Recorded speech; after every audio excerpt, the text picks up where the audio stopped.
More news that KTM Gas Husky are in trouble. It's because of inflation. Costs are at an all-time high, but not motorcycles, ironically, thanks to the new Yamaha. Don't change what's not broken. They have a price point of around $9,000 to $10,000 for 250 and 450. And of course, there is the POS Ricky Carmichael inspired Suzuki from 2004 that is at the bottom of all those. Kawasaki also has a fairly cheap motorcycle. But let's start with what Jason Wygant says on the silly season for Racer X of this year with what is going on. It appears the parent company of KTM, Husqvarna, and Gas is in consolidation mode, looking to save budget and use their resources more efficiently. Look for a lot more... So basically what I'm getting from this is we've heard rumors that Troy Lee Designs is no longer going to be with Gas. They're not picking up new rides. There's actually less rides available for all the teams as of right now. So you've got really top-tier talent that is looking for places. Unlike Star Yamaha, where they are continuing to spend money to try to make everybody happy and get the best riders in the world. But Gas is rumored just to go to a simple, just plain Gas outlet. You've got Colt Nichols switching from Beta. He really wasn't performing well. Benny Bloss was beating him almost every time they were out on the track. So this to me seems like a decent switch, but I doubt that this is going to be the same Twisted Tea progressive Suzuki that the bike Ken Roczen is riding, and his contract is up. We'll see where that lands. You guys all know that I have made accusations that I would like to see Ken Roczen on the Ducati alongside either Tomac maybe or Deegan come 2026, because they're probably not going to race here in the U.S.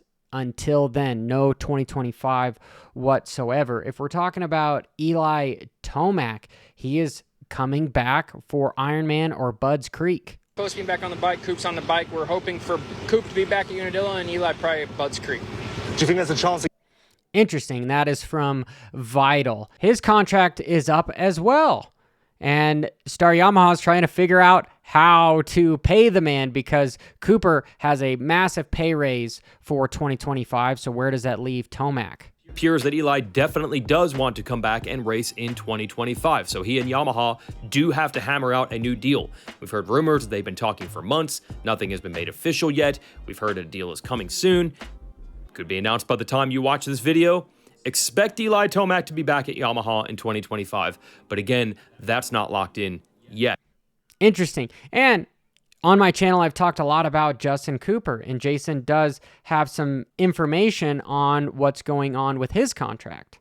It's pretty possible, though, that Cooper will just return to Yamaha. He has some performance bonuses that lead to an automatic renew if he wants to take it. That is cool that he's got bonuses based on how he finishes, and I'm guessing that's potentially the season, and his contract will renew if he hits those. Is that a podium, potentially? Is that second place? Does he have to win a moto? I don't know. It'd be interesting to know that for sure. Stark Future, we've seen all sorts of crazy stuff with this new update.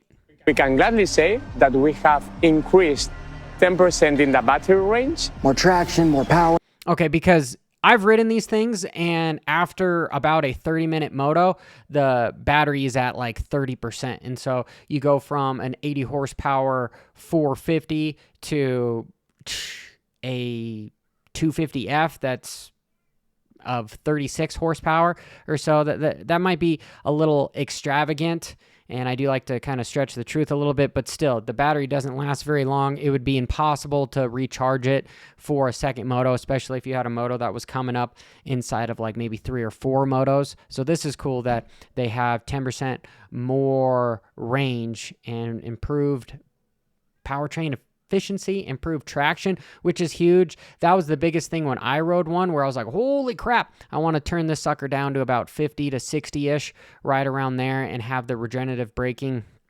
be almost off, be about 20%, so it still felt like there was that engine braking in the air, because in the air was where this thing felt the most wonky. So that is awesome. But now they've got crawl control, where the sucker is going to go backwards. Or longer ride time. Can't go wrong with that, right? Get all these features with a software update over air per usual and enjoy more range, more power, a more user-friendly and faster VARG. Woohoo! With locking rear wheel, anti-whiskey throttle, and then also the forwards and backwards. We've seen all sorts of memes on the internet about this, which is interesting because way to balance and try to go backwards, you know, that's a good technique to see. So looking to Moto Academy for you guys to be doing more of this stuff here. In other news, for an actual world tour is Arenacross. Love Arenacross because it's exciting. It's full of bar banging. It's hard to really have the same riders up front all the time. I really like how the United States Arenacross series is doing with the swapping. But if you win Moto 1, well, now your last gate pick Moto 2. That is incredibly forward thinking to get people involved and watch the race as it's getting more and more exciting. The first 6 rounds are going to be in the UK, with the final 2 rounds going to be in the Middle East and Abu Dhabi, which is pretty freaking cool. It makes it sort of sting with the World Supercross basically going to 3 stops. Arenacross is getting ready to go to 8 stops and 2 internationally, which is... You've heard it before on this channel. Competition leads to innovation. Wonder what Feld and MX Sports is going to do, and Arenacross here in the United States, which is interesting because at the beginning of this video, we talked about a lot of teams consolidating their resources, where other people, that's a perfect time for growth is when everyone else is freaking out. There's the saying that Warren Buffett, see, this is the financial guru in me, that when there's blood in the streets, get greedy. When everyone is greedy, be scared, right? So it's cool to see some of these series being greedy. We have Marvin Musquin, who is going to race the Triple Crown Motocross series at the final round. It's been a while since we've seen Marvin. This is essentially the Justin Cooper of a previous generation. I hate to say that, but yeah, he's been the bridesmaid so many times. He gave a win to Dungey when he was going to win a Supercross. I don't remember what race that is, but let me know in the comments below. Just blatantly just got over before the whoops and let Dungey win for the championship. But I guess if KTM is paying you to live, well, you might try to make them happy. MotoGP. They are changing some stuff up. Well, the Kazakhstan Grand Prix has been replaced, and it's been postponed 3 times since it's been on the calendar. The next race is going to be Azen, and that is coming up in August. Finally, oh, and by the way, Martin ended up winning the last race there at Germany.